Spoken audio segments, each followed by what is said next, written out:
A wet dog learns not to bark. Those were the words. 7 syllables.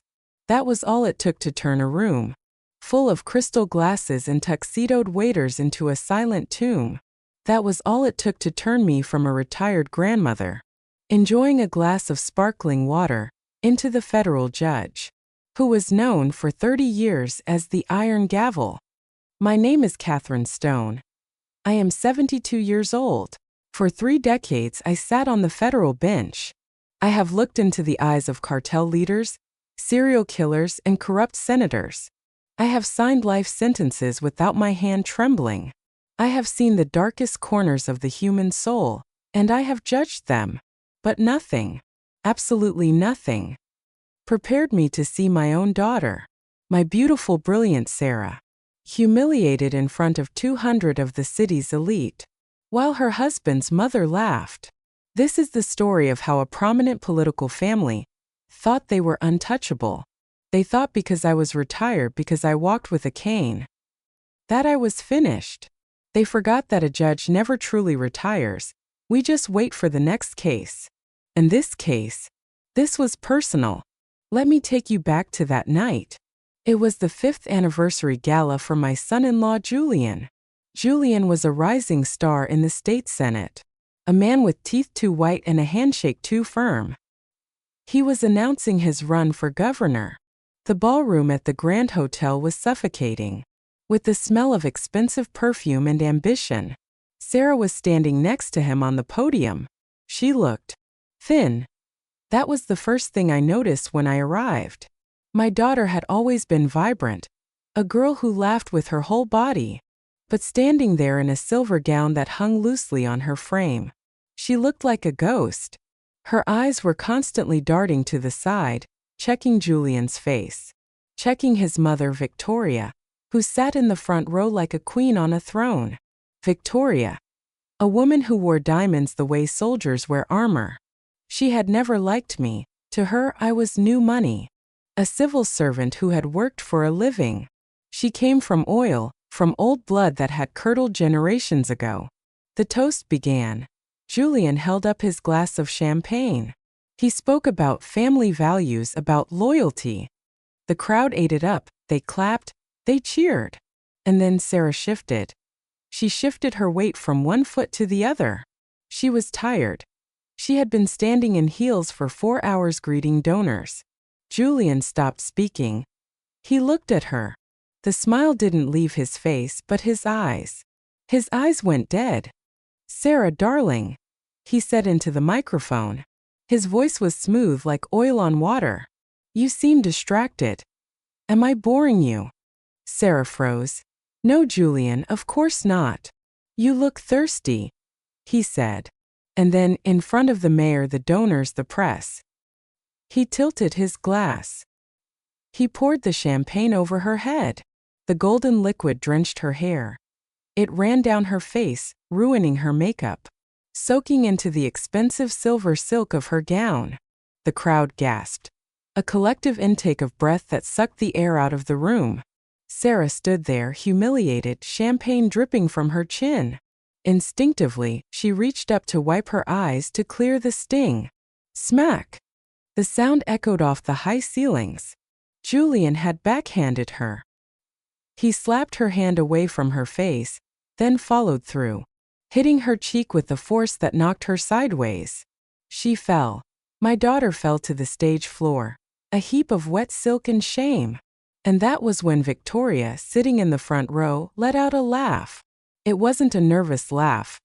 It was a bark of genuine amusement. She leaned forward loud enough for the first 3 rows to hear and said, "Good. A wet dog learns not to bark." Time stopped. I sat at my table 30 feet away. I felt a coldness spread through my chest, a sensation I hadn't felt since my days in the courtroom when a verdict was read. It wasn't rage. Rage is hot. Rage is messy. This was judgment. It was absolute zero. I didn't scream. I didn't run to the stage and claw at his face. Like a desperate mother, I stood up. I smoothed the skirt of my navy blue dress. I picked up my cane. And I picked up my phone. I didn't call the police. The local police were in Julian's pocket. The chief was standing right there looking away, pretending he hadn't seen a felony assault. No, I called a number I hadn't used in 5 years. Director Miller, I said when the voice answered. It's Judge Stone. I need a favor, and I need a federal team at the Grand Hotel now. While I waited, I walked to the stage. The room parted for me. People who had been whispering fell silent as I passed. The tap, tap, tap of my cane on the parquet floor was the only sound in the room. I climbed the stairs. Julian was standing over Sarah, looking at his guests with a shrug, as if to say, asterisk women, right? Asterisk. He saw me coming. He smiled that politician's smile. Catherine, I'm so sorry you had to see. Silence, I said. I didn't shout. I used the voice I used to sentence men to death. The voice that made hardened criminals weep. Julian blinked. He took a step back. I looked down at my daughter. She was trembling, holding her cheek. I reached down and offered her my hand. Stand up, Sarah. She looked at me, terror in her eyes. Mom, please, don't make a scene. He's stressed. Stand up, I repeated. You are a stone, we do not cower. She took my hand. I pulled her up. She was shaking so badly she could barely stand. I pointed my cane at Julian. You have made a grave error in judgment. Catherine, please, Victoria called out from the floor, standing up now, her diamonds flashing. Don't be dramatic. It's a domestic dispute. Sarah had too much to drink. She was hysterical. Julian was just calming her down. Assault and battery. I listed the charges, my voice projecting to the back of the room. In the presence of 200 witnesses, recorded, I assume, by the press cameras. Turn those cameras off. Julian barked at the media pit. The cameramen, sensing their own survival, lowered their lenses. But the red lights were still blinking. You think you can judge me? Julian hissed, leaning in close so only I could hear. I am going to be the next governor. You are a washed-up old woman. Take your daughter and get out. If you file a report, I will destroy you. I will bury you so deep under lawsuits and mental health evaluations. You'll never see daylight. I looked at him. I looked at the man I had allowed into my family. And I smiled. You think you are the law, Julian? I was the law. The doors to the ballroom burst open. Not the local police. The FBI field team I had requested. 6 agents and windbreakers. But Julian. Julian laughed. He walked to the edge of the stage. It's a misunderstanding, fellas. My mother-in-law is a bit senile. She panicked. The lead agent looked at me. He knew who I was. But he also knew who Julian was. Politics is a dirty game, and Julian had friends in D.C. The agent hesitated. Judge Stone, the agent said, we can take a report. But unless the victim presses charges. He looked at Sarah. Julian looked at Sarah. Tell them, honey. Tell them you fell. Tell them you were drunk. Sarah looked at him. She looked at his fist still clenched at his side. She looked at me, and then she looked at the floor. I tripped, Sarah whispered. Julian beamed. See? A clumsy accident. I felt my heart break, but my face remained stone. I knew this would happen. I had seen it in hundreds of domestic violence cases. The victim protects the abuser to survive the night. Very well, I said. Sarah, you are coming with me. She stays with her husband. Victoria screeched. She goes with her mother, I said, gripping Sarah's arm. Or I will create a scene that will make this slap look like a handshake. Do you want me to start talking about the Cayman accounts, Julian? Right here on the microphone. It was a bluff. I didn't know about Cayman accounts. Not yet. But men like Julian always have Cayman accounts. His eyes widened. He waved a hand. Go, take her. Let her cool off. She needs to dry her hair anyway. I led Sarah out of that ballroom. I walked past Victoria, who hissed at me like a viper. You are making a mistake, Catherine. We will ruin you. Try, I said. We got into my car. As soon as the doors closed, Sarah collapsed. She wailed. It was a sound of pure agony of a soul being crushed. I drove her to my house, a fortress of brick and iron gates. I put her in her old bedroom. I sat with her until she fell asleep, her cheek bruising purple against the pillow. I didn't sleep. I went to my study. I poured myself a Scotch neat. And I opened my old files. I had been retired for 5 years. But you don't spend 30 years on the federal bench without making friends. And you don't spend 30 years without collecting skeletons. I needed to know everything. How did this happen? How did I miss it? Sarah had met Julian 3 years ago. He was charming. He was attentive. I had been suspicious. He was too polished. But Sarah was so happy. I let my guard down. I let her marry him. And now I saw the signs I had missed. The isolation. The way she stopped seeing her friends. The way she stopped calling me. The weight loss. The next morning the war began. I turned on the TV. The local news was running a story. Not about the slap. Judge Catherine Stone. A mind in decline? The headline read. The anchor, a woman who had attended Julian's parties, was speaking in a concerned tone. Sources close to the Senate candidate say there was a disturbance at the Gala last night. Former Judge Stone, known for her harsh sentencing, allegedly suffered a psychotic break, attacking the candidate and screaming conspiracy theories. Family members are asking for privacy as they seek help for her. They were spinning it. They were painting me as the crazy old woman. My phone rang. It was my bank. Judge Stone, we have a flagged transaction. Your accounts have been frozen pending an investigation into elder financial abuse. What? I asked, my hand tightening on the receiver.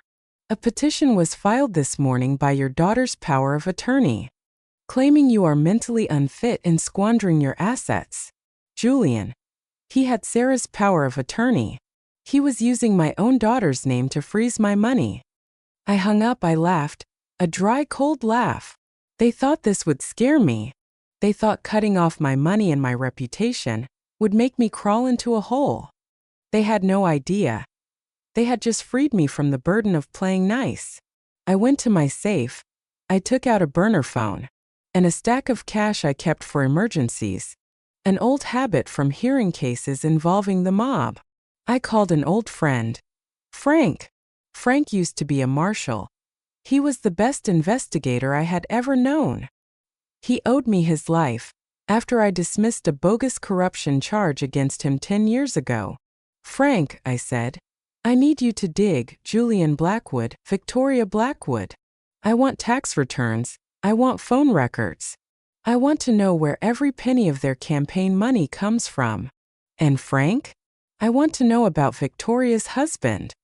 Victoria's husband, Charles, had died 20 years ago. A hunting accident. It had always smelled wrong to me. But it wasn't my jurisdiction. You got it, Judge, Frank said. Give me 24 hours. While Frank dug, I tended to the wounded. Sarah woke up around noon. Her eye was swollen shut. She sat at my kitchen table staring at a cup of tea. I can't go back, Mom, she whispered. But I can't leave. He has leverage. What leverage? I asked. The trust, Sarah said. Grandma's trust fund. The one you set up for me. He made me sign papers. He said it was for investments. But I think it's gone, Mom. All of it. $5 million. My blood ran cold. That money was for her children, for her future. And, she hesitated, tears spilling over. He has videos, cameras in the house.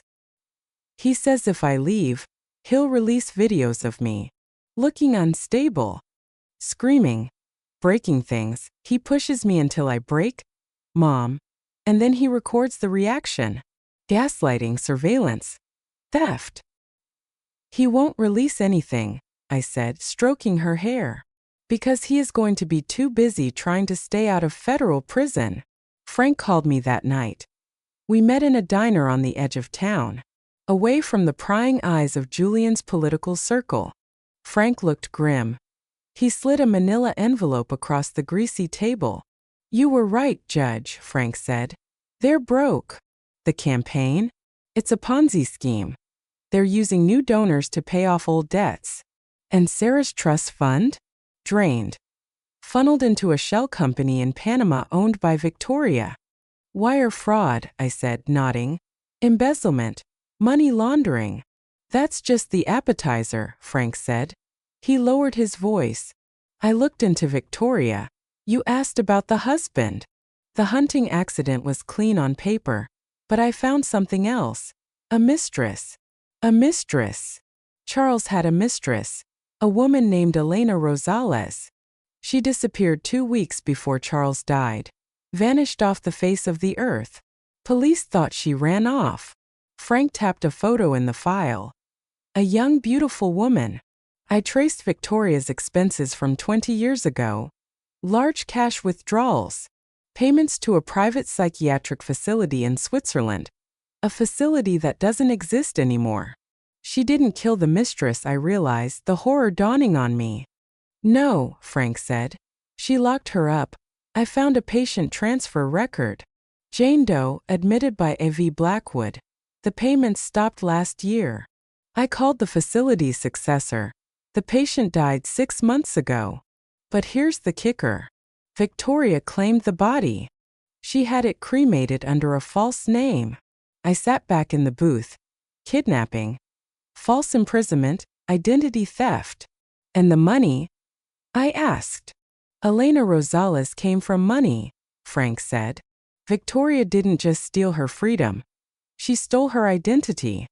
She's been collecting Elena's family dividends for 2 decades. That's how they funded Julian's lifestyle until the dividends ran dry last year. This wasn't just a slap at a gala. This was a criminal enterprise built on human misery. We have them, I said. We have pieces, Frank corrected. But Julian controls the narrative. If you go to the police now, he'll claim the evidence is forged. He's polling 10 points ahead. He's about to be elected governor. He has immunity in the eyes of the public. I don't need the police, I said, standing up. I need a courtroom. You're retired, Catherine. You don't have a bench. I am a judge, I said. I can always find a courtroom. And tomorrow night, Julian is holding a town hall debate. Live television, unscripted. You're going to crash it. Frank grinned. I'm going to preside over it. I went home. Sarah was waiting up. Mom, she said. Julian called.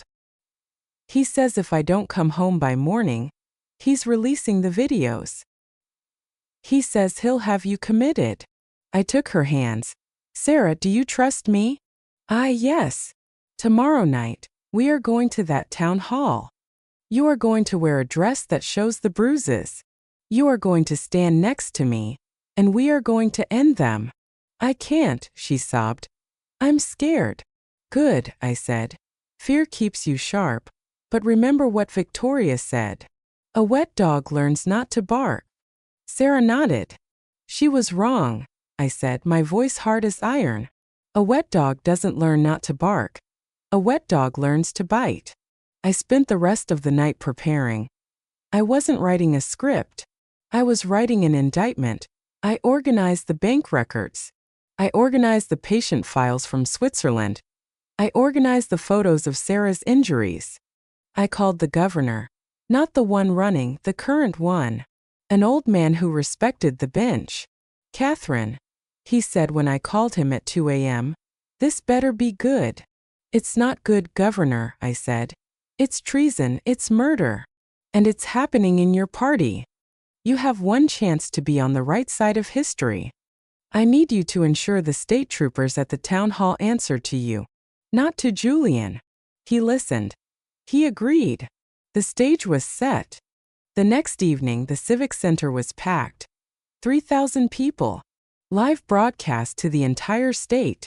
Julian stood on stage, looking handsome, confident, the picture of a leader. Victoria sat in the front row, smiling like the cat who ate the canary. They thought I was at home, crying over my frozen bank accounts. They thought Sarah was broken. They had absolutely no idea who they were messing with. I pulled up to the back entrance in my vintage Buick. Frank was driving. Sarah was in the passenger seat, wearing a simple black dress. She hadn't covered the bruise on her cheek. It was purple, yellow, and ugly. "Ready?" I asked. Sarah took a deep breath.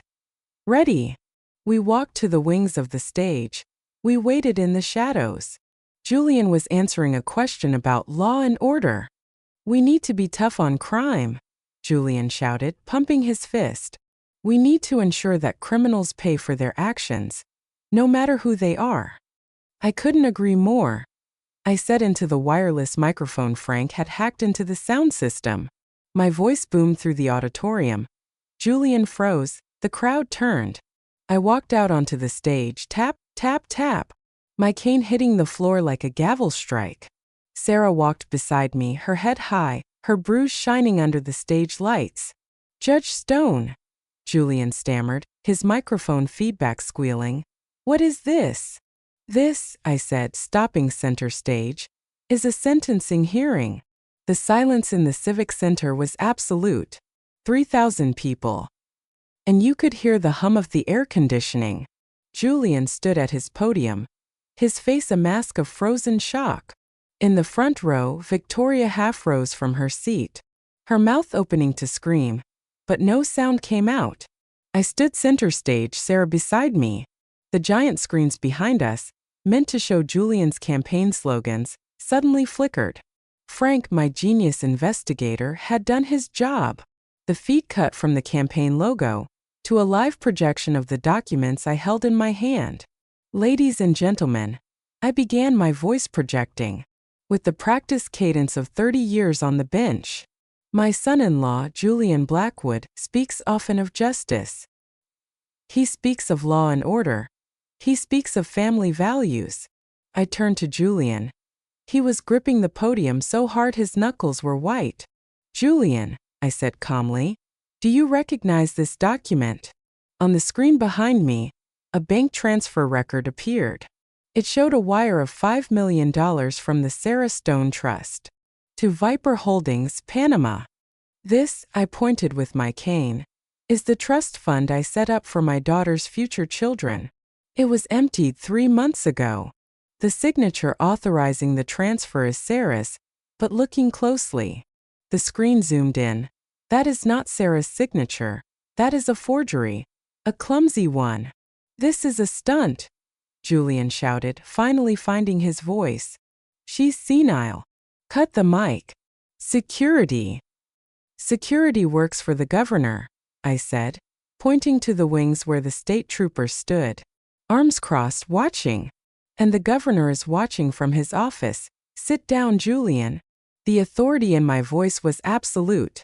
Julian, conditioned by a lifetime of fearing his mother, instinctively shrank back. "You stole $5 million from your wife to fund a failing campaign," I continued. "That is wire fraud. That is grand larceny. That is 20 years in federal prison." I turned to the audience. I saw the shock on their faces. I saw the cameras zooming in. Not on me, but on Sarah's face, on the purple bruise blooming across her cheek.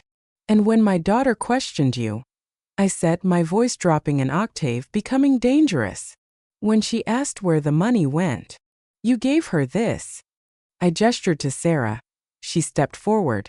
She looked directly into the camera. She didn't speak. She didn't have to. The bruise screamed the truth louder than any testimony. "You hit her," I said, "in public, at your own anniversary gala. You poured champagne on her to humiliate her. And then you struck her. And your mother." I turned my gaze to the front row. Victoria was standing now, clutching her pearls, looking for an exit. "Sit down, Victoria," I roared. The microphone amplified it into a thunderclap. She fell back into her chair as if pushed. Your mother laughed. I told the crowd. She said, "A wet dog learns not to bark." She told you that violence is how you control a woman. She taught you that. She's lying, Victoria shrieked from the floor. She's crazy. Arrest her. I am not done, I said. Theft and assault are crimes, yes. But they are the crimes of small men. You, Victoria. You are something else entirely. The screen changed again. A black and white photo of a beautiful young woman appeared. This is Elena Rosales, I said.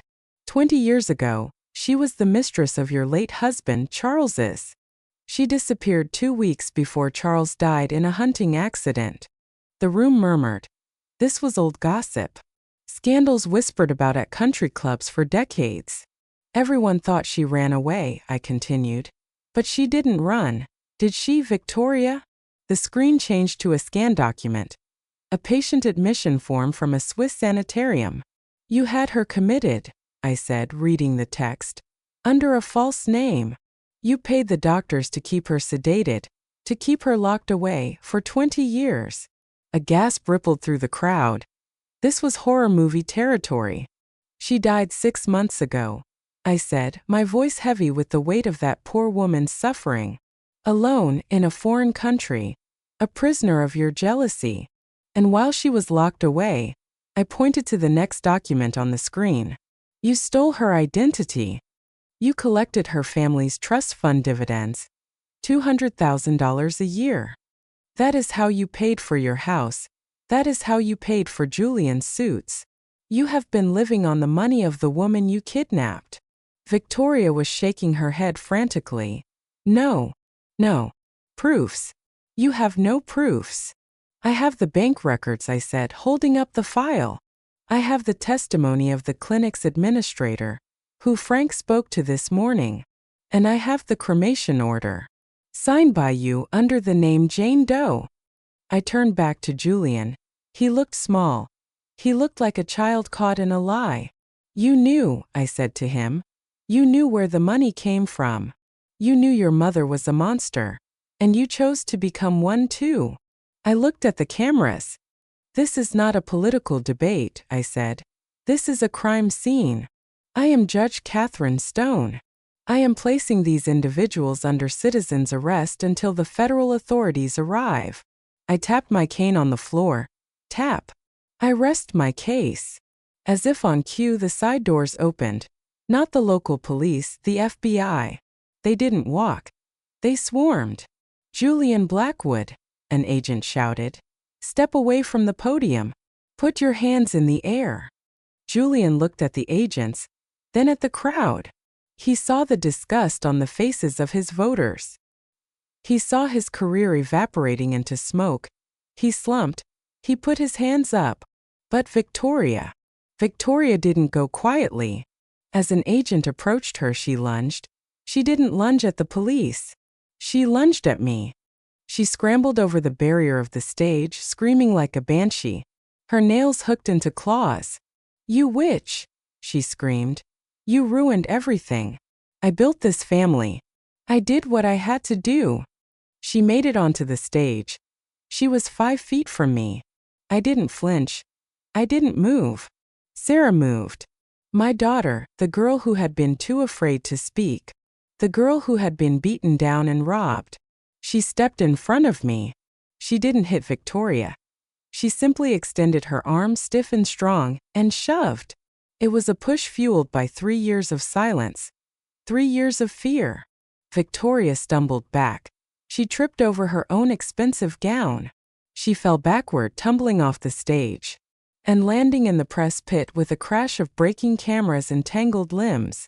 She lay there groaning, surrounded by the flashbulb she had so desperately courted. The agents swarmed her. They handcuffed her while she was still on the ground.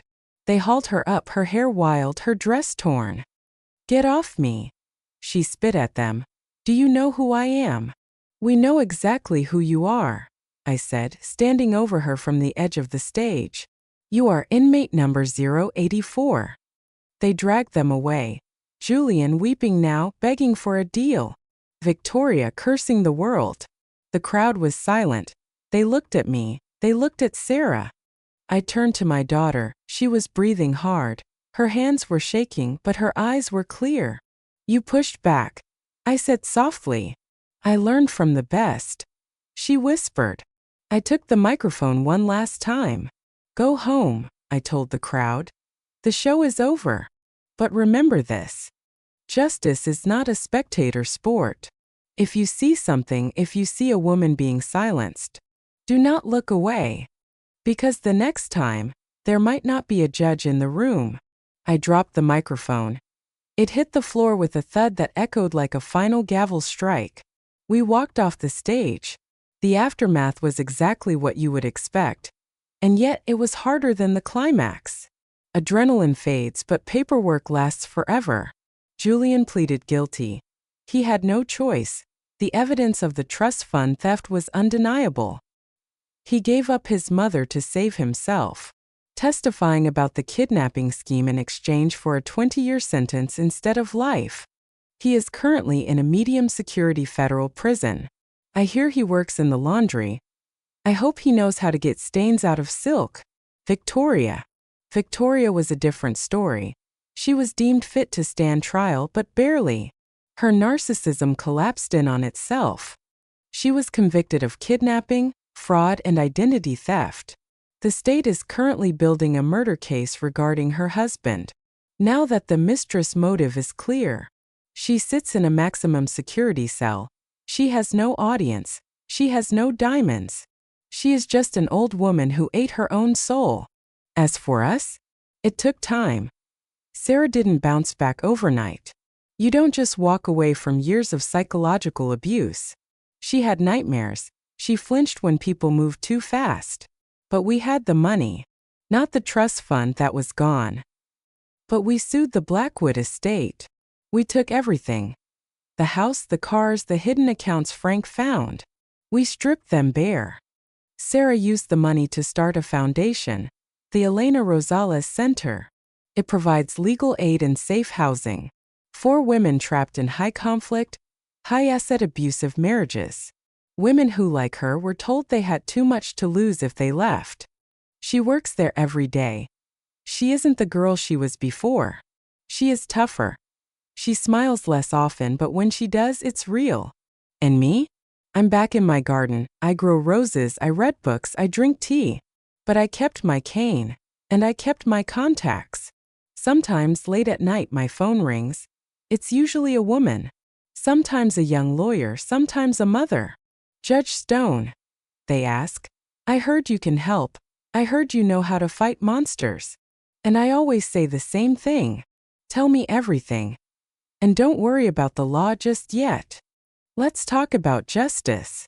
Because the law is a book of rules written by men. But justice. Justice is a mother who refuses to let her daughter fall. Justice is the moment you decide that you are done being a victim. I look at Sarah now walking through the garden, talking on the phone to a client, her voice strong and steady. She stops to smell a rose. She looks at me and waves. She isn't a wet dog. She is a wolf who found her pack. And me? I'm just the old woman watching over the den. But God help anyone who comes over that fence. Thank you for listening to my story. If you take one thing from this, let it be this. Power does not protect you from abuse. Money does not protect you. Titles do not protect you.